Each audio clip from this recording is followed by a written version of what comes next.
Welcome back to smart investor on TV5 money. ప్రస్తుతానికి మార్కెట్స్లో positive trend ఇంకా కొనసాగుతూనే ఉంది. ఆల్మోస్ట్ 87 పాయింట్స్ ప్లస్తో 8521 దగ్గర ప్రస్తుతం నిఫ్టీ కొనసాగుతుంది. 250 పాయింట్స్ ప్లస్లో 27,524 పాయింట్స్ దగ్గర సెన్సెక్స్ కొనసాగుతుంది. ఆల్మోస్ట్ డే హైస్ నుంచి ఒక 5 to 8 పాయింట్స్ అటు ఇటుగా ట్రేడ్ అవుతూ వస్తుంది నిఫ్టీలో. అండ్ సెక్టార్ స్పెసిఫిక్గా ఎలాంటి యాక్షన్ జరుగుతుందో ఒకసారి మనం గమనించుకున్నట్టయితే BSE banking, auto, capital good, banking, auto, especially FMCG, health care, metals, oil and gas రంగ షేర్స్లో ఇవాళ మంచి కొనుగోళ్ల మద్దతు రావడం మనం చూస్తున్నాం. ఐటీ ప్యాక్ మాత్రం కాస్త వీక్గా కనిపిస్తుంది, బట్ స్టిల్ గ్రీన్లో ఉంది. కానీ బట్ కాస్త మిగిలిన ప్యాక్తో పోల్చుకున్నట్టయితే కాస్త అండర్ పర్ఫామ్ చేస్తుందని చెప్పుకోవచ్చు. మిడ్ అండ్ స్మాల్ క్యాప్స్లో కూడా మంచి బయింగ్ ఇంట్రెస్ట్ ఇంకా ఎమర్జ్ అవుతూనే ఉంది. ఇప్పటివరకు ఉన్న ట్రెండ్ ప్రకారం Lupin, Aurobindo pharma, Hindalco, bank of Baroda, tech Mahindra ఈ కౌంటర్స్ పాజిటివ్గా ట్రేడ్ అవుతూ టాప్ 5 గెయినర్స్గా నిలిచాయి. లుపిన్ ఆల్మోస్ట్ 8% గెయిన్తో 1533 దగ్గర ట్రేడ్ అవుతుంది. లూజర్స్ జాబితా ఒకసారి గమనించుకున్నట్లయితే Bharatiya Infratel, TCS, Tata Motors, L and T, HUL లాంటి కౌంటర్స్ కొద్దిగా వీక్ అయ్యి టాప్ లూజర్స్ జాబితాలో ట్రేడ్ అవుతూ వస్తున్నాయి. అండ్ ఇండెక్స్కి పాజిటివ్గా సపోర్ట్ చేస్తున్న కౌంటర్స్ ఐటీసీ. ఇంతకుముందు కూడా మనం చెప్పుకున్న బులెటిన్ స్టార్టింగ్లో ఐటీసీ ఆల్మోస్ట్ ఒక 20 పాయింట్స్ ప్లస్ మేర పాజిటివ్గా నిఫ్టీకి సపోర్ట్ చేస్తుంది. ఐసిఐసిఐ బ్యాంక్లో కూడా అదే స్ట్రెంత్ మనం చూస్తున్నాం. రెండు కౌంటర్స్ కలిసి 33 to 34 పాయింట్స్ వరకు సపోర్ట్ చేస్తున్నాయి నిఫ్టీకి. అండ్ వీక్గా మార్కెట్స్ని కాస్త డ్రాగ్ చేస్తున్న కౌంటర్స్లో మనకి టీసీఎస్ చెప్పుకోవాలి. టీసీఎస్ ఆల్మోస్ట్ 1.5% డౌన్తో ట్రేడ్ అవుతుంది. భారతీయ ఇన్ఫ్రాటెల్ కూడా 2.5%, ఎల్ఎన్టీ కూడా 1% డౌన్తో, రిలయన్స్ కూడా 0.5% డౌన్తో 1001 దగ్గర. ఇవాళ కూడా ఒకసారి చూస్తే ఆల్మోస్ట్ మళ్ళీ త్రిబుల్ డిజిట్కి పడిపోయేట్టు కనిపిస్తుంది. రిలయన్స్ ఒక దశలో 1100 మార్క్ క్రాస్ చేసిన తర్వాత 1200, 1400 గురించి మాట్లాడుకున్నాము. బట్ ఆశించిన స్థాయిలో రిలయన్స్కి సపోర్ట్ లభించలేదు. తీవ్రమైన రెసిస్టెన్స్ రిలయన్స్ ఎదుర్కొంటూ వస్తుంది. For the matter Reliance Jio కూడా రిలయన్స్ని ముందుకు నడిపించలేకపోయింది. అండ్ సెకండ్ మనకి ఈ ఓఎన్జీసీకి సంబంధించి భారీ పెనాల్టీ విధించే అవకాశాలు, ప్రమాదం కూడా పొంచి ఉన్న నేపథ్యంలో రిలయన్స్ కౌంటర్ విషయంలో కాస్త ఆచితూచి ఇన్వెస్టర్స్ అడుగులు వేస్తున్నారు. అండ్ ఇప్పటివరకు ఉన్న ట్రెండ్ ప్రకారం డెరివేటివ్ సెగ్మెంట్లో ఎలాంటి యాక్షన్ జరుగుతుందో కూడా మనం ఒకసారి గమనించి కొన్ని కాల్స్ అండ్ ఈమెయిల్స్ తీసుకుందాము. ఫ్యూచర్స్లో TVS Motors, Tata Elxsi, Bharti Airtel, GAIL and Colgate Palmolive ఈ స్టాక్స్ అన్ని కూడా పాజిటివ్గా ట్రేడ్ అవుతూ టాప్ గెయినర్స్గా నిలిచాయి. అండ్ లూజర్స్ జాబితా ఒకసారి మనం గమనించుకున్నట్టయితే ఫ్యూచర్ సెగ్మెంట్లో Infratel, Tata communications, TCS, Allahabad bank, LNT లాంటి కౌంటర్స్ వీక్గా ట్రేడ్ అవుతూ వస్తున్నాయి. అండ్ గెయినర్స్ జాబితాలో ఆప్షన్స్లో ఎలాంటి మూమెంట్ ఉందో కూడా మనం ఒకసారి చూద్దాం. TCS 1900 rupees call option, Tata ఎలక్సీ 1250 call option, Aurobindo pharma 840 rupees call option, Tata Motors 500 rupees call option, bank of India 90 rupees call option. ఇవన్నీ కూడా గెయినర్స్ లిస్ట్లో ఉన్నాయి. టాప్ గెయినర్స్గా ఈ స్ట్రైక్ ప్రైస్ల దగ్గర ఈ ఆప్షన్స్ ట్రేడ్ అవుతూ వస్తున్నాయి. అండ్ వీక్గా ట్రేడ్ అవుతున్న కౌంటర్స్లో ఆప్షన్ సెగ్మెంట్లో LNT 1640 call option, HDFC 1150 put option, and Jindal steels 87 rupees put option, Infosys 1240 call option. ఇవన్నీ కూడా కాస్త వీక్గా ట్రేడ్ అవుతున్న కౌంటర్స్. కొంతమంది కాలర్స్ లైన్లో ఉన్నారు. ఫస్ట్ కాలర్ బెంగళూరు నుంచి చంద్రశేఖర్. అడగండి Chandrashekar. Hello, good afternoon Sai garu. Good afternoon అండి, చెప్పండి. Rallis India Action Construction Equipment current levels లో బై చేసుకోవచ్చు. ర్యాలీస్ అండ్ యాక్ట్ ఎంతకాలం హోల్డ్ చేద్దాం అనుకుంటున్నారండి? 1 year. ఓకే. ర్యాలీస్ ఇండియా ఫండమెంటల్గా స్ట్రాంగ్ అనేది, అలాగే టెక్నికల్గా కూడా లాస్ట్ 6 monthsగా బాగా స్లో అండ్ స్టడీ అప్ ట్రెండ్లో కూడా కొంచెం స్టడీగా ఉంది. ఈ గత వారం రోజులు బట్టి చూస్తే కనుక ర్యాలీస్ ఇండియా 240 రూపాయల నుంచి కరెక్షన్ రావడం మనం చూసాము. 200 రూపాయల దగ్గర 240 నుంచి 200 వరకు ఒక కరెక్షన్ రావడం మనం చూసాము. ఈ లెవెల్లో కొంచెం స్ట్రాంగ్ సపోర్ట్ కూడా కనిపిస్తుంది. సో కాబట్టి ర్యాలీస్ ఇండియా ఈ లెవెల్లో ఒక ఫస్ట్ బయింగ్ పాయింట్గా పెట్టి బై చేయొచ్చు. అలాగే యాక్షన్ కన్స్ట్రక్షన్ చూస్తే కనుక ఈ మధ్య కాలంలో కొంచెం ఒక స్ట్రాంగ్, ఒక సడన్ అప్ మనం చూసాము. చాలా కాలం ఒక నేరో రేంజ్లో 50 to 30 రూపీస్ మధ్యన మూవ్ అవుతున్న ఈ స్టాక్ ఈ మధ్యలో కొంచెం 50 రూపీస్ పైన కొంచెం నిలబడటం మనం చూసాము. టెక్నికల్గా చూస్తే కనుక కొంచెం మేజర్ సపోర్ట్ దగ్గర ఉంది, కొంచెం ఏమీ కరెక్షన్ రిస్క్ కూడా లేదనిపిస్తుంది. సో ఈ లెవెల్లో క్లోజర్ టు 50 దగ్గర మీరు యాక్షన్ కన్స్ట్రక్షన్ బై చేయొచ్చు. అండ్ శశికర్, ఐసిఐసిఐ బ్యాంక్ రిజల్ట్ వాళ్ళు రాబోతున్నాయి. దీంతో ఆల్మోస్ట్ ఒక 4% జంప్ ఐసిఐసిఐ బ్యాంక్లో చూసాము. చాలా స్ట్రెంత్ ఐసిఐసిఐ బ్యాంక్ కనిపిస్తుంది. 250 రూపీస్ మార్క్ని క్రాస్ చేసినప్పటి నుంచి ఐసిఐసిఐ బ్యాంక్లో మనం వెనక్కి తిరిగి చూసుకునే దాఖలాలు కూడా కాస్త కనిపిస్తున్నట్లేదు. ఒకవేళ కనుక రిజల్ట్స్ ఈసారి బాగా వస్తే ఐసిఐసిఐ బ్యాంక్ ఇన్వెస్టింగ్కి బెట్ చేసుకునేందుకు ఏమైనా అవకాశాలు కనిపిస్తున్నాయా?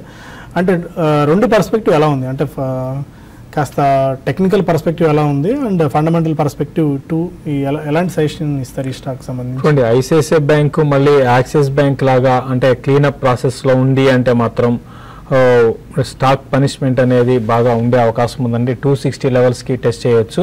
ఒకలా లేని పరిస్థితుల్లో మంచి రిజల్ట్ కానీ అనౌన్స్ చేస్తే మాత్రం డెఫినెట్గా ఎవ్రీ డిప్ని కూడా బయింగ్ ఆపర్చునిటీగా 1 ఇయర్ కోసం తీసుకోవచ్చండి. బట్ ఇప్పుడు 280 దగ్గర చాలా స్ట్రాంగ్ రెసిస్టెన్స్ అనేది ఇది ఫేస్ చేసే అవకాశం ఉంది. ఆల్రెడీ ఈరోజు హైగా చూసుకుంటే మనకి ఫ్యూచర్స్లో 280, 180, అదేవిధంగా క్యాష్లో క్లోజర్గా 280 దగ్గర హై ఫామ్ అయ్యి తర్వాత ఇప్పుడే కొంచెం average trade price below trade అవుతుంది. కాబట్టి కొంచెం ఒక రిజల్ట్ ఒక నెర్వస్నెస్ అనేది స్టాక్లో ఇప్పుడు ప్రారంభమైంది. కాబట్టి మనం ఎగ్జాక్ట్గా మనకి ఫ్యూ అవర్స్లో రిజల్ట్ వస్తాయి కాబట్టి దాని గురించి ఎక్కువ మాట్లాడుకోవడం కన్నా బట్ రిజల్ట్ తర్వాత ఈ స్టాక్ కానీ 280 ఆ లెవెల్ కానీ పైన సస్టైన్ కాగలిగితే మళ్ళీ న్యూ హైస్కి వెళ్తుంది. ఒకవేళ దాని 280 లెవెల్ కానీ సస్టైన్ కాలేని పరిస్థితుల్లో మళ్ళీ కరెక్షన్కి వచ్చి క్లోజర్గా 280 దగ్గర ఇది స్టేబుల్గా ఉండొచ్చు. మరీ రిజల్ట్ మరీ దారుణంగా ఉంటే మాత్రం ఈవెన్ 260 లెవెల్స్ని కూడా బ్రేక్ అయ్యే అవకాశం ఉంది. కాబట్టి రిజల్ట్ తర్వాతే ఏ నిర్ణయమైనా తీసుకోమని చెప్తానండి. కొత్తగూడెం నుంచి శ్రీనివాస్ మరొక కాలర్ ఉన్నారు. శ్రీనివాస్ సార్, జేకే టైర్స్ తీసుకున్నాను సార్ మొన్న దివాళీ రోజు 142 లోకి తీసుకున్నాను సార్. ఓకే సార్, మరి ఇప్పుడు హోల్డ్ చేయమంటారా లేదా దాన్ని ఏంటి పరిష్కారం అనేది? అంటే దేని గురించి తీసుకున్నారు మీరు? ఓకే, మీరు దేని గురించి తీసుకున్నారు? ఇన్వెస్ట్మెంట్ గురించా ట్రేడింగ్ గురించా? ఈక్విటీ తీసుకున్నాను సార్. ఓకే, జేకే టైర్స్ గత ఏడాది బట్టి చూస్తే కనుక కొంచెం రబ్బర్ ప్రైసెస్ బాగా తగ్గడంతో ఈ స్టాక్ బాగా పెరగటం మనం చూసాము. కానీ 150, 160 వరకు వెళ్ళి కొంచెం లాస్ట్ 1 or 2 వీక్స్గా రియాక్షన్ మనం రావడం మనం చూసాము. టెక్నికల్గా బాగా బులిష్గా ఉన్నప్పటికీ మనం ఓవరాల్గా చూస్తే కనుక లాంగ్ టర్మ్ చార్ట్స్ అన్ని కూడా ఇంకా ఓవర్ బాట్లో ఉన్నాయి. ఇంకా కొంచెం టైం వేస్ కరెక్షన్ కూడా వచ్చే అవకాశాలు కనిపిస్తుంది. ఆ రోజు ఇన్ఫ్యాక్ట్ రికమెండ్ చేయడం కూడా చూసాము. కానీ ఒక డిక్లైన్లో ఒక 5 to 10% డౌన్ ట్రెండ్లో తీసుకోమని కూడా చెప్పడం చూసాము. కొన్నారు కాబట్టి హోల్డ్ చేయండి. ఒకవేళ కనుక మార్కెట్ ఇక్కడ నుంచి ర్యాలీ వస్తే కనుక ఈ వారం 2 వారాల క్రితం వచ్చిన హై 155, 160 వరకు వెళ్ళే అవకాశాలు కనిపిస్తుంది. హోల్డ్ చేయండి. కింద సపోర్ట్ మటుకు 138, 136లో కనిపిస్తుంది. దాని కింద కనుక బ్రేక్ అవుతే మటుకు కొంచెం షార్ట్ టర్మ్ కరెక్షన్ వచ్చే అవకాశం ఉంది. హైదరాబాద్ నుంచి రమేష్ మరొక కాలర్. రమేష్ గారు సార్ నమస్కారం సార్. నమస్కారం అండి, చెప్పండి. పిఎన్బి హౌసింగ్ ఫైనాన్స్ తీసుకోమంటారండి? నాకు ఆల్రెడీ హెచ్డిఎఫ్సిను ఎల్ఐసి హౌసింగ్ ఫైనాన్స్ నా పోర్ట్ఫోలియో ఉన్నాయండి. ఇది కూడా పోర్ట్ఫోలియో యాడ్ చేసుకోమంటారా లాంగ్ టర్మ్ కోసం? చెప్పండి సార్. పిఎన్బి అంత చేసుకుని ఈ రోజే తీసుకోవాల్సినంత పరిస్థితి కనిపిస్తుంది. హౌసింగ్ ఫైనాన్స్ చాలా 16% దాకా స్టిల్ ఇంకా ప్రీమియం దీంతో కొనసాగుతూనే ఉంది. 900 మార్క్ ఆల్మోస్ట్ అటు ఇటుగా ట్రేడ్ అవుతూ వస్తుంది. అంటే ఇదే స్పేస్లో ఇంకా వేరే స్టాక్స్ అని సెలెక్ట్ చేసుకోమంటారండి. ఆల్రెడీ తను రెండు హౌసింగ్ ఫైనాన్స్ దాంట్లో 2 కంపెనీస్లో ఆల్రెడీ ఇన్వెస్ట్ చేస్తున్నారు. కాబట్టి చాలండి మీకు. మరీ ఒకే స్పేస్లో ఒకే సెక్టర్లో ఎక్కువగా మీరు ఇన్వెస్ట్ చేయడం కన్నా వేరే వాటికి డైవర్సిఫై చేసుకోవచ్చు. ఒకవేళ ఇదే దాంట్లో ఉండాలి అంటే మాత్రం జిఎస్సి హౌసింగ్ ఫైనాన్స్ ఉందండి. ఇది ఉన్న అన్నిట్లో వాల్యుయేషన్స్ ఈవెన్ రీసెంట్గా కొంచెం పెరిగింది. అయినా కూడా ఇదే మీకు వాల్యుయేషన్స్ పరంగా అట్రాక్టివ్ లో పీఈతో అంటే అరౌండ్ 13 పీఈతో ట్రేడ్ అవుతుందండి. కాబట్టి పిఎన్బి కన్నా జిఐసి హౌసింగ్ ఫైనాన్స్ని రికమెండ్ చేస్తానండి. ఓకే, అండ్ స్పెసిఫిక్గా వాళ్ళ సుందర్ గారు మనకి హెల్త్ కేర్ సెగ్మెంట్లో కొద్దిగా అట్రాక్టివ్ ఇది మనం చూస్తున్నాము. డాక్టర్ రెడ్డీస్ మంచి స్ట్రెంత్ కనిపిస్తుంది. అరబిందో ఫార్మా కూడా ఇవాళ ఫర్ ది మ్యాటర్ చాలా స్ట్రాంగ్గా రియాక్ట్ అయింది పాజిటివ్గా. 78% గెయిన్స్ ఈ స్టాక్లో చూస్తున్నాము. లుపిన్ బాగుంది. సిప్లా కూడా అంటే సడన్గా ఒక్కసారిగా లాస్ట్ వీక్లో మనకి యుఎస్ డిపార్ట్మెంట్ ఆఫ్ జస్టిస్ సంబంధించి జనరిక్ మెడిసిన్ ప్రైజెస్ని పూలింగ్ అయిపోయి వీళ్ళందరూ కార్టెల్ అయిపోయి ధరలు పెంచారని చెప్పిన ఒక ఆరోపణల నేపథ్యంలో ఈ స్టాక్స్ అన్ని వీక్ అవడం చూసాం లాస్ట్ వీక్లో. Almost Nifty health care index 52 week లో టచ్ చేసింది. 6 to 7 months low index stocks trade అవుతూ వస్తున్నాయి. ఇలాంటి టైంలో ఇవాళ మళ్ళీ కొద్దిగా లోయర్ లెవెల్స్లో అక్యుములేషన్ జరుగుతుందని అనుకోవాలి. దీన్ని ఎలా మనం అర్థం చేసుకోవాలి? లాస్ట్ వీక్ ఈ న్యూస్ రాకముందే మనం చాలా స్టాక్స్ లూపిన్ కానీ సన్ ఫార్మా ఇవన్నీ బాగా డాక్టర్ రెడ్డీస్ కరెక్షన్ ట్రెండ్లో ఉన్నాయి. ఓవరాల్గా ఫార్మా స్టాక్స్ అప్పటికే సెగ్మెంట్ ఎంటైర్ ఈ స్టాక్స్ అన్ని కూడా కొంచెం కరెక్షన్లోనే ఉన్నాయి. కాకపోతే ఇప్పుడు కొంచెం బాగా లాస్ట్ వీక్ బాగా బీట్ అండ్ వచ్చాయి. ముఖ్యంగా మొన్న న్యూస్ వచ్చినప్పటి నుంచి సడన్గా ఒక రియాక్షన్ వచ్చింది కాబట్టి వాల్యూ వాల్యూ ఉన్నట్టుగా ఉంది. అందుకని చాలామంది ఇన్వెస్టర్స్ కొంచెం కాన్షియస్గా బై చేస్తున్నారు. వీటిల్లో చూస్తే కనుక ముఖ్యంగా 2 మేజర్ స్టాక్స్ కొంచెం అప్ ట్రెండ్లో ఉన్న stocks Divis lab and Aurobindo pharma. ఈ 2 కొంచెం బుల్లిష్ ట్రెండ్లో ఇప్పుడే కొంచెం లాస్ట్ 1 or 2 monthsగా కరెక్షన్ రావడం మనం చూసాము. సో ఇదొక ఫస్ట్ బయింగ్ పాయింట్గా ఈ 2 షార్ట్ టర్మ్ కోసం తీసుకోవచ్చు, దివీస్ అండ్ అరబిందో. ఓకే, తిరుపతి నుంచి మరో కాలర్ గిరిధర్ ఉన్నారు. హలో గిరిధర్ సార్, నా దగ్గర ఓంకార్ స్పెషాలిటీ 300 ఉన్నాయి సార్ 170లో. ఓకే, ఈరోజు ఏమైనా న్యూస్ ఉన్నాయా దాని గురించి? దీన్ని అమ్మేసి జిఎస్ఎఫ్సి అంటున్నావచ్చు. ఓకే, ఈరోజు ఏమైనా న్యూస్ ఉన్నాయా ఓంకార్ స్పెషాలిటీ? స్పెసిఫిక్గా న్యూస్ మనం ఏం ట్రాక్ చేయట్లేదు.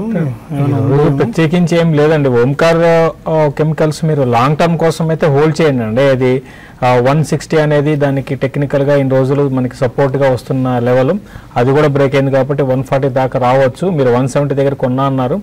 మీరు ఒకటి ఏ రోజుకి ఆ రోజు చూసుకోకూడదండి. ఒకవేళ ఇన్వెస్ట్మెంట్కి మీరు అనుకుంటే మీరు కొంచెం హోల్డ్ చేయొచ్చు, కొంతకాలం హోల్డ్ చేయండి. ఇంకా ఇక్కడ నుంచి కొంచెం వీక్ కావచ్చు, బట్ అయినా కూడా మీరు హోల్డ్ చేయండి. మార్క్ లాస్ అంటాం దాన్ని. మళ్ళీ ఇది ఒక టైంలో మంచి బుల్లిష్ ట్రెండ్కి వచ్చిందంటే మళ్ళీ విత్ ఇన్ నో టైంలో మీ రేట్ రావచ్చు. ఒకవేళ దీన్ని నుంచి ఎగ్జిట్ అయిపోయి జిఎస్ఎఫ్సికి, అంటే జిఎస్ఎఫ్సి కూడా మంచి కంపెనీనే, బట్ దీన్ని కూడా హోల్డ్ చేయమని చెప్తానండి. హైదరాబాద్ నుంచి జమీర్ మరో కాలర్. అడగండి Zameer. Hello, okay, call cut అయినట్టుంది. మనం సైమల్టేనియస్గా కొన్ని మెయిల్స్ కూడా తీసుకుందాం. గోపీకృష్ణ అడుగుతున్నారు, IDFC bank, LNT financial holdings and Nandan denim రీసెంట్గా తీసుకున్నారు. 2 years వ్యూ గురించి హోల్డ్ చేసుకోవచ్చా? మనం నందన్ డెనిమ్ బాలాగారు దీపావళి రికమెండేషన్ ఇచ్చారు. ఫండమెంటల్గా స్ట్రాంగ్గా ఉండొచ్చు ఈ కంపెనీ అని. ఐడిఎఫ్సి బ్యాంక్ కుటుంబరావు గారు రికమెండ్ చేసినట్టున్నారు, ఇఫ్ ఐఎమ్ నాట్ రాంగ్. ఇవన్నీ మనం దీపావళి రికమెండ్ చేసిన స్టాక్స్ ఉన్నాయి. అవునండి, మీరు అన్ని కూడా తీసుకోవచ్చు. అంటే ఒకటి ఎవరు రికమెండ్ చేసినా, కుటుంబరావు గారు కానీ, బాలా గారు కానీ, నేను కానీ, ఎవరికైనా సుందర్ కానీ ఎవరు రికమెండ్ చేసినా కూడా అంటే ఆ రోజుకి ఆ రోజు మీరు దీపావళి రోజు లేకపోతే దీపావళి పక్క రోజు ఇమీడియట్గా పోయి దాన్ని చేంజ్ చేసి బై చేయమని కాదండి. ఎందుకంటే మార్కెట్ కండిషన్స్ తగ్గట్టుగా మీరు కొంచెం స్మార్ట్ వర్క్ చేయాల్సి ఉంటుంది. ఇంకోటి మనం చెప్తూనే ఉన్నాం, ఆ మార్కెట్లో కొంచెం కరెక్షన్ రావచ్చు. ఎందుకంటే పెద్ద ఈవెంట్ ఉంది కాబట్టి, యూఎస్ ఎలక్షన్స్ అంటే ఓల్డ్ మార్కెట్స్, మన ఇండియన్ మార్కెట్స్ కాదు, అన్నీ కూడా వెయిట్ చేస్తుంటాయి. కాబట్టి ఈవెంట్ ఉంది కాబట్టి దానికి తోడు మనకి ఇయర్ ఎండింగ్, తర్వాత ఇంట్రెస్ట్ రేట్స్ పెంచే అవకాశం యూఎస్లో ఇవన్నీ ఉన్నాయి. కాబట్టి మీరు 1-2 బైక్ ప్రైస్ పాయింట్ పెట్టుకోండి. ఎవరు ఎగ్జాక్ట్గా ఇది బాటమ్, ఇక్కడ నుంచి స్టాక్ పడదు, ఎక్కడే బై చేసుకుని ఎవరు చెప్పలేరు. కాబట్టి మీరు ఒక స్టాక్లో చెప్పిన స్టాక్ ఒక 10%, 15% కరెక్షన్ వచ్చినప్పుడు మీరు బైయింగ్ స్టార్ట్ చేసుకోండి. అది కూడా 1 year, 1.5 year కోసం బై చేయండి. ఓకే, ఒక మెయిల్ తీసుకుందాం. విజయరెడ్డి అడుగుతున్నారు, ప్రభాత్ డైరీ కరెంట్ ప్రైస్లో 2 years టైం హోరైజన్కి ఇప్పుడు తీసుకోవచ్చా? ప్రభాత్ డైరీ చూస్తే కనుక ఈ మధ్య కొంచెం డైరీ స్టాక్స్ అన్నింటిలోనూ బాగా ఒక అప్ ట్రెండ్ వచ్చిన స్టాక్స్లో ప్రభాత్ డైరీ కూడా బాగా పెరగడం మనం చూసాము. 75 రూపాయల నుంచి 135 రూపాయల వరకు పెరిగి మళ్ళీ 110 రూపాయల వరకు కొంచెం రావడం మనం చూసాము. టెక్నికల్గా చూస్తే కనుక ఇంకా పూర్తిగా బుల్లిష్ ట్రెండ్లోకి రాలేదు. కొంచెం last 1 year long term chart చూస్తే కనుక కొంచెం కరెక్షన్లో ఒక మైనర్ రికవరీ మనం చూస్తున్నాము. కాకపోతే లాంగ్ టర్మ్ సపోర్ట్ అయితే 100 రూపీస్ దగ్గర చాలా స్ట్రాంగ్గా ఫామ్ అయింది. ఇక్కడ నుంచి పెద్ద డౌన్ సైడ్ రిస్క్ ఏం లేదు. అలాగే రిజల్ట్స్ ఓవరాల్గా ఫండమెంటల్ చూస్తే కనుక కొంచెం నార్మల్గా కనిపిస్తుంది, సింపుల్గానే కనిపిస్తుంది. సో బట్ ఓవరాల్గా ప్రభాత్ డైరీ 100 రూపీస్ దగ్గర సపోర్ట్ ఉంది. ఫండమెంటల్స్ ఓకే కాబట్టి కొనొచ్చు 100 రూపీస్లో. ఈ డైరీ స్పేస్లో ప్రభాత్ డైరీ వాళ్ళ ఆల్మోస్ట్ 1% గెయిన్స్తో, Heritage Foods because of the news 9% to 10% దాకా పెరిగింది. ఇదే స్పేస్లో ఉన్న పరాగ్ మిల్క్ ఫుడ్స్ కూడా 2-2.5% గెయిన్స్తో ట్రేడ్ అవుతుంది. క్వాలిటీ 1% గెయిన్తో 135 దగ్గర కొనసాగుతుంది. మేబీ ఈరోజు ఈవినింగ్లో మనకు హెరిటేజ్ ఫుడ్స్ అండ్ ఫ్యూచర్ సంబంధించిన న్యూస్ బ్రేక్ అయ్యే అవకాశం కనిపిస్తుంది. ఎందుకంటే 4-4:30 టైంలో after market press conference organise చేస్తారు. మేబీ దీని గురించి ఈ మెర్జర్కి సంబంధించిన ప్రకటన వెలువడే అవకాశం కనిపిస్తుంది. అందుకని వాళ్ళు heritage foods and future retail 2 స్టాక్స్లో కూడా బయింగ్ మొమెంటం కొద్దిగా ఉంది. మరొక మెయిల్ కూడా తీసుకుందాం. రవికుమార్ అడుగుతున్నారు, మేఘమణి ఆర్గానిక్స్ని కరెంట్ మార్కెట్ ప్రైస్లో 2 years టైం హోరైజన్కి ఇప్పుడు తీసుకోవచ్చా? మేఘమణి ఆర్గానిక్స్ మెగమనీ ఆర్గానిక్స్ చూస్తే కనుక 17-18 నుంచి 50 రూపాయల వరకు పెరిగి కొంచెం ఈ 1 వీక్ గానే ఒక మేజర్ హై నుంచి కరెక్షన్ అవడం చూసాము. ఓవరాల్ గా చూస్తే కనుక స్టాక్ లో చాలా స్ట్రెంత్ ఉన్నట్టు కనిపిస్తుంది. ఈ last 1 or 2 months market down trend లో ఉంది, కన్సాలిడేషన్ లో ఉన్నప్పటికీ మెగమనీ కొంచెం రిలేటివ్ గా కొంచెం స్ట్రాంగ్ గానే ఉంది. అలాగే ఈ లాస్ట్ 1 వీక్ కరెక్షన్ తో కూడా ఈ మధ్య వచ్చిన సపోర్ట్ లెవెల్స్ టెక్నికల్ లెవెల్స్ దగ్గరికి కొంచెం రావడం చూసాము. ఫస్ట్ పాయింట్ ఆఫ్ లెవెల్స్కి 40-38 దగ్గర చాలా స్ట్రాంగ్గా కనిపిస్తుంది. డిప్లో ఒక 38-39 రూపీస్ దగ్గర మెగమనీ కొనొచ్చు. కిరణ్ కుమార్ అడుగుతున్నారు, Bajaj Finserv 3,400 average price 70 shares ఉన్నాయి. United Spirits 2,500 average price 200 shares ఉన్నాయి. లాంగ్ టర్మ్ గురించి హోల్డ్ చేసుకోవచ్చా? యునైటెడ్ స్పిరిట్స్ని మీరు లాంగ్ టర్మ్ కోసం డెఫినెట్గా హోల్డ్ చేయొచ్చండి. అయితే మొన్న రిజల్ట్ బాగా రాలేదు, బట్ దాన్ని పక్కన పెడితే మాత్రం డెఫినెట్గా ఇది మీకు మంచి రిటర్న్ ఇవ్వడానికి అవకాశం ఉంది. ఇంకా నేను స్ట్రాంగ్ బై అని చెప్తాను ఎవరీ డిప్లో కూడా. తర్వాత ఇంకో స్టాక్ ఏమన్నారండి? బజాజ్ ఫిన్సర్వ్. బజాజ్ ఫిన్సర్వ్ ఇది కూడా మీరు లాంగ్ టర్మ్ కోసం హోల్డ్ చేయొచ్చు. అయితే బజాజ్ ఫిన్ సర్వీస్లో కొంచెం కరెక్షన్ అనేది ఇంకా కొనసాగే అవకాశం ఉంది. మనం ఈ ప్రోగ్రామ్ చూస్తుంటే నేను 3,400 నుంచి రిపీట్గా చెప్తున్నాను, కరెక్ట్ కావచ్చని. ఇంకా 3,200 బ్రేక్ అయింది కాబట్టి ఈవెన్ 3,000 లెవెల్ కూడా బ్రేక్ అయ్యే అవకాశం ఉందండి. కాబట్టి మీరు లాంగ్ రన్కి ఆల్రెడీ ఇన్వెస్ట్ చేస్తుంటే మీరు హోల్డ్ చేయండి. ఇప్పుడు ఇమీడియట్గా అయితే ఈ స్టాక్ ఇంతకు ముందులాగా పెరగదండి. కొంచెం కొన్ని నెలలు ఒక అట్లీస్ట్ 3-4 months ఇదే లెవెల్లో హోర్ అయ్యే అవకాశం కనపడుతుంది. కృష్ణ అడుగుతున్నారు, Chirravuri Krishna, Yes Bank November futures 1193లో సేల్ చేశారు అండ్ కరెంట్ ప్రైస్ ఆల్మోస్ట్ 1213 దగ్గర ఉంది. లాస్ బుక్ చేసుకుని బయటికి రావచ్చా? ఎస్ బ్యాంక్ ఓవరాల్గా టెక్నికల్గా వీకే ఉందండి. మీరు కొంచెం అంటే సెల్ చేసిన టైమింగ్ కొంచెం తేడా, అంటే కరెక్ట్ టైంలో చేయలేదు అనుకుంటాను. బట్ ఈ రోజు కూడా చూసుకుంటే మార్నింగ్ టైంలో చాలా స్ట్రాంగ్గా ఈ స్టాక్ పెరిగింది. అంటే 1235 డే హై, ఇప్పుడు చూసుకుంటే 1213 అంటే డేలోనే ఇంత పడింది అనమాట. అంటే చాలా వీక్గా ఉందని మనం అర్థం చేసుకోవచ్చు. అంటే మీరు లాస్లో ఉన్నా కూడా మీరు హోల్డ్ చేయండి. 1222 దగ్గర స్టాప్ లాస్ పెట్టుకోండి. అంటే ఇప్పుడు ఆల్రెడీ 1213 ఉంది. ఒకవేళ 1200, 1205 ఆ లెవెల్ బ్రేక్ అయిందంటే మీ లెవెల్ ఈజీగా వస్తుందంటే ఈ రోజు రాకపోవచ్చు. నెక్స్ట్ కమింగ్ డేస్లో మాత్రం ఇది డెఫినెట్గా మీ రేట్ వచ్చి 1180, 1160 లెవెల్స్ని టెస్ట్ చేయొచ్చండి. మీరు 1220 పైన స్టాప్ లాస్ పెట్టుకోండి. స్టాప్ లాస్ పెట్టుకొని హోల్డ్ చేయండి. మంచి రిజల్ట్స్ ప్రకటించిన కంపెనీస్ అన్నిట్లోనూ మంచి స్పాట్ రావడం చూస్తున్నాం. ఆంధ్ర షుగర్స్ మంచి రిజల్ట్ కొద్దిసేపు క్రితమే ప్రకటించింది. ఆల్మోస్ట్ ఒక 10-11% ఈ స్టాక్లో గెయిన్ రావడం చూస్తున్నాము. దానికి తోడు తమిళనాడు న్యూస్ ప్రింట్ TNPL కూడా మంచి రిజల్ట్ కొద్దిసేపటి క్రితమే ప్రకటించింది. దానివల్ల కూడా TNPLలో మంచి బయింగ్ ఇంట్రెస్ట్ వస్తుంది. వాళ్ళ ఉదయం శేషసాయి పేపర్ కూడా మంచి రిజల్ట్ ఇవ్వడము అండ్ మార్జిన్స్ బాగా పెరిగాయి శేషసాయి పేపర్కి. దాంతో ఈ స్టాక్లో 15% దాకా జంప్ వచ్చింది. షుగర్ స్టాక్స్లో కొద్దిసేపు క్రితం నుంచి కొద్దిగా బయింగ్ ఇంట్రెస్ట్ ఎమర్జ్ అవుతుంది. బలరాంపూర్ చీని 6% గెయిన్స్తో ట్రేడ్ అవుతుంది. బజాజ్ హిందుస్థాన్ 2.5%, త్రివేణి ఇంజనీరింగ్ 3%, శ్రీరేణుక, దాల్మియా షుగర్స్ కూడా ఒక 3.5 నుంచి 4% గెయిన్స్తో ట్రేడ్ అవుతున్నాయి. ద్వారకే sugars and Shree Shakti sugars కూడా ఆల్మోస్ట్ ఒక 10% వరకు గెయిన్ అవ్వడం మనం చూస్తున్నాము. అండ్ మరొక మెయిల్ తీసుకుందాం. ఉషారాణి అడుగుతున్నారు, స్టోర్ వన్ని ఈ స్టాక్ని కరెంట్ ప్రైస్లో లాంగ్ టర్మ్ గురించి బై చేసుకోవచ్చా? స్టోర్ వన్ రీటైల్ కొద్ది రోజు బాగా పెరుగుతూ వస్తుంది ఈ స్టాక్ కూడా. స్టోర్ వన్ రీటైల్ చూస్తే కనుక టెక్నికల్గా కొంచెం వీక్గానే ఉంది. ఈ మధ్య చూస్తే కనుక 250 రూపాయల నుంచి 140 రూపాయల వరకు, 120 రూపాయల వరకు పడి ఈ లెవెల్లో కొంచెం నిలబడినట్టుగా కనిపిస్తుంది. ఓవరాల్గా చూస్తే కనుక కొంచెం మేజర్ సపోర్ట్ దగ్గరికి రావడం మనం చూసాం కాబట్టి ఇక్కడ నుంచి పెద్ద డౌన్ సైడ్ రిస్క్ ఏం లేదు. అలాగే ప్రాఫిటబిలిటీ చూస్తే కనుక లాస్ట్ క్వార్టర్ కొంచెం తక్కువగా వచ్చాయి అంతకతం క్వార్టర్లీ రిజల్ట్స్తో పోలిస్తే కనుక.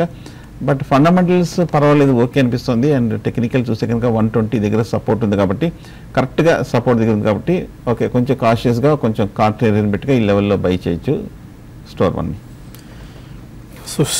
శుశ్రూష అడుగుతున్నారు, ఇండోకో రెమెడీస్ నుంచి థైరోకేర్కి షిఫ్ట్ అవ్వచ్చా? అండ్ ర్యాలీస్ ఇండియాని హోల్డ్ చేస్తున్నారు విత్ 15% లాస్, యావరేజ్ చేసుకోవచ్చా శేషు గారిని? Indoco remedies to Thyrocare. అంటే ఇండోకో రెమెడీస్ మీరు హోల్డ్ చేయాలనుకుంటే మీరు అంటే హోల్డ్ చేయండి అండి. మీరు లేదు మీరు షిఫ్ట్ కావాలని కూడా కావచ్చండి. ఎందుకంటే ఇండోకో రెమెడీస్ కన్నా థైరోకేర్కి ఇక్కడ నుంచి ప్రాస్పెక్టివ్ కొంచెం పెరగడానికి అవకాశాలు ఎక్కువ ఉన్నాయి. ఎందుకంటే ఇది కూడా ఇండోకో రెమెడీస్ కూడా ఎక్కడో ₹100 నుంచి పెరిగిన స్టాకు. అయితే ఇది కూడా మంచి బ్రాండ్ వాల్యూ ఉంది. బట్ షార్ట్ టర్మ్ వ్యూతో మాత్రం మీరు ఎక్కడ కొన్నారో నాకు తెలియదు. బట్ మీరు షిఫ్ట్ కావడమే థైరోకేర్కి మీరు షిఫ్ట్ అయితే మీకు ఫ్యూచర్లో మంచి రిటర్న్ రావచ్చు. తర్వాత ర్యాలీస్ ఇండియా గురించి అడిగారండి. డెఫినెట్గా ర్యాలీస్ ఇండియా మీరు ఇన్వెస్ట్మెంట్కి మంచి బెట్ అవుతుందండి. మీరు 15% లాస్లో ఉన్న 20% లాస్లో ఉన్న భయపడాల్సిన అవసరం అయితే లేదు. అయితే ఈ టాటా గ్రూప్కి చెందిన ఈ నెగిటివ్ న్యూస్ ఏదైతే వచ్చిందో దాని ప్రభావం ఈ ర్యాలీస్ ఇండియా కూడా టాటాకి సంబంధించిన కంపెనీనే కాబట్టి కొంచెం ఈ స్టాక్ మీద పడింది. మొన్న రిజల్ట్ కూడా చాలా స్ట్రాంగ్ ఉన్నాయి. కాబట్టి ధైర్యంగా మీరు హోల్డ్ చేయండి. ఇంకా మీరు డీప్ కరెక్షన్స్లో మీరు బై చేయండి. ఈ ఎప్పుడైతే ఈ ఇష్యూ క్లోజ్ అయిపోతుందో ఈ టాటా మిస్త్రీ మధ్య ఈ గొడవలు అయితే క్లోజ్ అవుతాయో అప్పుడు డెఫినెట్గా ఈ స్టాక్ పెరగవచ్చు అండి. మరొక కాలర్ హైదరాబాద్ నుంచి నిర్మల ఉన్నారు. అదే నిర్మల్ గారు, హలో నమస్కారం అండి, చెప్పండి. అడగండి నిర్మల్ గారు. అట్లా cycle okay Nandan Deepu Exide okay రేట్ల కొనుక్కోవచ్చండి. అట్లా సైకిల్ నందన్ డెనిమ్ అడిగారా? అవునండి. ఇంకో స్టాక్ అండి ఎక్సైడ్ ఎక్సైడ్ అండి. ఎంతకాలం హోల్డ్ చేద్దాం అనుకుంటున్నారు? 1 year అండి. ఓకే అట్లా సైకిల్ నందన్ డెనిమ్ గురించి ఇప్పుడే మనం డిస్కస్ చేసామండి సార్. దీపావళి రికమెండేషన్లో కూడా మనం ఇచ్చాము. సో ఫండమెంటల్గా మంచి స్ట్రెంత్ ఉంది కంపెనీకి. అట్లా సైకిల్ కూడా మీరు ఈసారి దీపావళికి రికమెండేషన్ ఈ స్టాక్ ఇచ్చారు. ఒకటండి ఇండస్ట్రీస్ డెఫినెట్గా మీరు బై చేసుకోవచ్చు అండి. అంటే ఈ రోజుకి ఈ రోజు బై నేను మామూలుగా రికమెండేషన్స్ ఎట్లా ఉంటాయంటే ఈ రోజుకి ఈ రోజు బై చేయమని కాదండి. మీరు కొంచెం మీరు మార్కెట్ మీద అవగాహన ఉండాలి. తర్వాత స్టాక్ని మీరు 1-2 రోజులు కొన్ని రోజులు మీరు ట్రాక్ చేయండి. ఆ స్టాక్ మాత్రం ఫండమెంటల్స్ పరంగా మంచి స్టాకే కాబట్టి మీరు కొనుక్కోమని చెప్తాను. ప్రస్తుతం ఉన్న పరిస్థితుల్లో అంటే ఎక్కడ కొనాలి ఎగ్జాక్ట్గా అంటే మాత్రం చెప్పడం అయితే కష్టం. ఎందుకంటే మార్కెట్స్ కొంచెం ఈవెంట్ కోసం వెయిట్ చేస్తున్నాయి. ఈవెంట్ అయిపోయినాక మీరు తీసుకోండి. ఎందుకంటే ఈ స్టాక్ కూడా 180-200 లెవెల్స్ నుంచి ఆల్మోస్ట్ డబుల్ అయిపోయిందండి. అది కూడా ఫ్యూ మంత్స్లో 3 నెలల్లోనే. అటున్నప్పుడు రియాక్షన్ గ్యారంటీ ఉంటుంది. అదేవిధంగా 420 దగ్గర రియాక్షన్ చూసాము. ఈ లెవెల్ అంటే 340 దగ్గర 320 దగ్గర ఒక ఆగడానికి అవకాశం ఉంది. అక్కడికి వచ్చినప్పుడు 1 year 1.5 year కోసం మీరు కొనుక్కోవచ్చు. హైదరాబాద్ నుంచి నరసింహ మరొకాలర్. అదే నరసింహ చెప్పండి. శ్రేయ ఇన్ఫ్రా ఈ టైంలో ఎంతవరకు పెరగచ్చుంటారు? ఏమైనా పెరిగే అవకాశం ఉందా? అలాగే ఉంది. శ్రేయ ఇన్ఫ్రా ఏప్రిల్ తీసుకున్నాడు. ఎందుకంటే ఇవాళ బాగా పెరిగింది ఆ స్టాక్. అది 73.5 లో తీసుకున్నానండి. 75లో ఆల్మోస్ట్ 10% ₹10 గెయిన్స్ ఈ స్టాక్ లో మీరు చూస్తున్నారు. శ్రేయ ఇన్ఫ్రా ఎంతకాలం హోల్డ్ చేద్దాం అనుకుంటున్నారు ఈ స్టాక్ ని? 6 months, 3 to 6 months. Shreya infra almost ఇవాళ 10% జంప్ ఈ స్టాక్ లో వచ్చింది. ఎస్ఆర్ఈ ఇన్ఫ్రా చూస్తే కనుక టెక్నికల్గా కొంచెం కరెక్ట్గా సపోర్ట్ దగ్గరే తీసుకున్నారు. కరెక్షన్ మొన్న కంప్లీట్ అయిపోయి కరెక్ట్గా 73, 74 ఈ 3 నెలలుగా స్థిరపడిన ఒక లో దగ్గరే తీసుకున్నారు. ఎంట్రీ కూడా కరెక్ట్గా తీసుకున్నారు. ఇవాళ కూడా ఒక 10% వరకు పెరిగి ₹84-85 వరకు వెళ్ళటం మనం చూసాము. కాకపోతే ఈ లెవెల్లో 85-86 దగ్గర మొన్న పోయిన వారం వచ్చిన హై అది, అలాగే పోయిన నెల కూడా వచ్చిన హై అది, ఆ లెవెల్ దాటలేకపోతుంది. సో 86 కనుక ఈ 2-3 రోజుల్లో బ్రేక్ అయ్యి దానిపైన కనుక క్లోజ్ అయిందంటే SRE infra further up trend కూడా వచ్చే అవకాశాలు కనిపిస్తుంది. ఫండమెంటల్ కూడా పర్వాలేదు, స్ట్రాంగ్గానే కనిపిస్తుంది. అలాగే సెక్టర్ కూడా ఫైనాన్స్ సంబంధించింది కూడా కొంచెం పాజిటివ్గానే ఉంది. అలాగే టెక్నికల్ కూడా కొంచెం స్థిరంగానే ఉంది. కాబట్టి హై లెవెల్లో ఓవరాల్గా బై పొజిషన్ని కంటిన్యూ చేయండి. ప్రసాద్ అడుగుతున్నారు, వేదాంత నవంబర్ ఫ్యూచర్స్ ఇవాళ సెల్ చేద్దాం అనుకుంటున్నారు. ఎలాంటి గైడెన్స్ ఇస్తారు? ఏ ప్రైజ్లో సెల్ చేయొచ్చు? వేదాంత ఓవరాల్గా పొజిషనల్ పరంగా స్ట్రాంగ్ ఉందండి. అంటే మీరు రిస్క్ తీసుకుంటా అంటే మీరు 222 దగ్గర స్టాప్ లాస్ పెట్టుకుంటే కరెంట్ అవర్స్లో సెల్ చేయొచ్చు. అయితే ఒక డిప్ వచ్చినప్పుడు మళ్ళీ క్లోజ్ చేయాలండి. ఇది ఎందుకంటే చాలా టెక్నికల్గా చాలా స్ట్రాంగ్ ఉంది. తర్వాత రిజల్ట్ కూడా ఓకే రిజల్ట్. తర్వాత ఎప్పుడు కూడా న్యూస్లో ఉంటుందండి. గ్రూప్ అంతా కూడా ఎప్పుడు న్యూస్ బేస్డ్ మీదే మనకి స్పెక్యులేషన్ ఉంటుంది. అయితే హై రిస్క్ అండి, అది మాత్రం మీరు గుర్తుపెట్టుకోండి. మీరు చేయాలంటే ఈ లెవెల్లో చేయొచ్చు. 222, 224 దగ్గర స్టాప్ లాస్ పెట్టుకోండి. లాట్ కూడా పెద్దదే, 6000 లాట్ అండి. 214 లెవెల్ కానీ బ్రేక్ అయిందంటే దీంట్లో షార్ట్ టర్మ్ డౌన్ ట్రెండ్ అనేది క్లియర్గా స్టార్ట్ అయినట్టు అనుకోవచ్చు. 202 and 195 లెవెల్స్ని టెస్ట్ చేయొచ్చు అండి. ఇంకా లాస్ట్ కాల్ ఒకటి తీసుకుందాం. పూణే నుంచి వీరాస్వామి. హలో అడగండి Veeraswamy garu. Sir tractors India Limited and తర్వాత కిరి ఇండస్ట్రీస్ రెండింటి గురించి కావాలండి. కిరి ఇండస్ట్రీస్ సెకండ్ స్టాక్ ఏదండి? Tractors TIL tractors India Limited. TIL అండి? సార్ టిఐఎల్. ఓకే, తీసుకుందాం అనుకుంటున్నారు ఈ స్టాక్ ని? ఆల్రెడీ తీసుకున్నాను నేను. డాక్టర్స్ ఇండియా లిమిటెడ్ 310 లో తీసుకున్నాను. Okay okay. కిరి ఇండస్ట్రీస్ కూడా 340 లో తీసుకున్నానండి. ఓకే, ట్రాక్టర్స్ ఇండియా లిమిటెడ్ టిఐఎల్ అట ఈ స్టాక్ 310 లో తీసుకున్నారు, 300 లో ట్రేడ్ అవుతుంది. కిరి ఇండస్ట్రీస్ 2 స్టాక్స్. కిరి ఇండస్ట్రీస్ ఈ మధ్య చూస్తే కనుక బాగా పెరిగింది. 80 రూపాయల నుంచి 400 రూపాయల వరకు పెరిగి ఈ నెల రోజులు బట్టి మటుకు కొంచెం హై లెవెల్లో బాగా రన్అప్ వచ్చేసింది. కాబట్టి టెక్నికల్గా ఓవర్ బాట్లో ఉంది కాబట్టి బాగా షార్ట్ టర్మ్ కూడా ర్యాలీ ఎక్స్టెండ్ అయిపోయింది కాబట్టి కొంచెం హై లెవెల్లో అటు ఇటుగా కరెక్షన్లో వాలటిలిటీ ట్రెండ్ మనం చూస్తున్నాము. ప్రస్తుతం హోల్డ్ చేయండి కిరి ఇండస్ట్రీస్, బట్ కాకపోతే కొంచెం షార్ట్ టర్మ్లో మరింత కన్సాలిడేషన్ వచ్చే అవకాశం ఉంది. అలాగే టిఐఎల్ కూడా చూస్తే కనుక టెక్నికల్గా ఇవాళ బాగా ఈ మధ్యకాలంలో కొంచెం చాలా రోజుల తర్వాత ఈ మధ్యకాలంలో కొంచెం బౌన్స్ బ్యాక్ అయింది. 230 రూపాయల దగ్గర నుంచి 300 రూపాయల వరకు పెరిగిందనమాట. టెక్నికల్గా చూస్తే కనుక లాస్ట్ 6 మంత్స్గా బాగా వీక్గానే ఉన్న కంపెనీయే, వీక్గా ఉన్న స్టాకే ఇప్పుడు కొంచెం ఒక minor relief rally bounce back మనం రావడం మనం చూస్తున్నాం. ప్రస్తుతం హోల్డ్ చేయండి, కాకపోతే ఏదైనా కొంచెం పాజిటివ్ న్యూస్ రావాలి. మన క్వార్టర్లీ రిజల్ట్ చూస్తే కనుక చాలా స్ట్రాంగ్గా వచ్చింది. సో బహుశా వర్స్ట్ అయిపోయింది అనుకోవచ్చేమో. సో ఇక్కడ నుంచి పెద్ద డౌన్ సైడ్ రిస్క్ ఏమీ లేదు. టిఐఎల్ మటుకు హోల్డ్ చేయండి.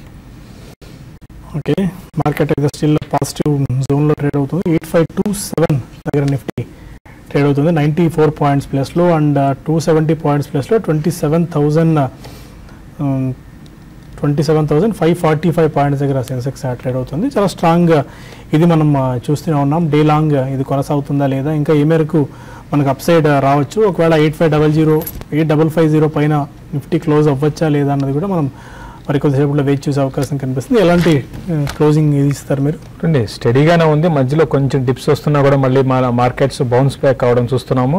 అయితే 8520 అంటే ఇక్కడ నుంచి ఒక 5 పాయింట్ల కింద కంటిన్యూగా ట్రేడ్ అయితే మాత్రం లాస్ట్ ఇంకా మనకి ఎంత 1 అవరే కాబట్టి లాస్ట్ కొంత సెల్లింగ్ రావచ్చు. ఒకవేళ ఇదే లెవెల్లో కానీ కంటిన్యూ అయిందంటే మాత్రం షార్ట్ కవరింగ్ వచ్చి క్లోజర్గా నిఫ్టీ 120 పాయింట్స్ పెరిగినా కూడా ఆశ్చర్యపోనవసరం లేదు.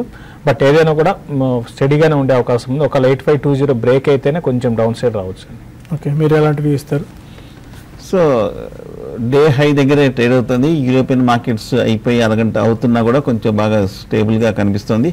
సో మార్కెట్ స్టడీగానే క్లోజ్ అయ్యే అవకాశాలు కనిపిస్తుంది. లాంగ్ పొజిషన్ ఉంటే కంటిన్యూ చేయొచ్చు. 8500 కింద క్లోజింగ్ బేసిస్ మీద స్టాప్ లాస్ పెట్టుకోవచ్చు. బట్ కానీ ఈవెంట్ ఉంది కాబట్టి కొంచెం ఫ్రెష్ బయింగ్ అయితే వెయిట్ చేయడం మంచిది. Fine, thank you very much both of you. ప్రస్తుతానికి బులెటిన్ ఇక్కడ వైండప్ చేసి మార్కెట్స్ అట్ 4 క్లోజింగ్ రిపోర్ట్లో కలుద్దాం. Stay with us.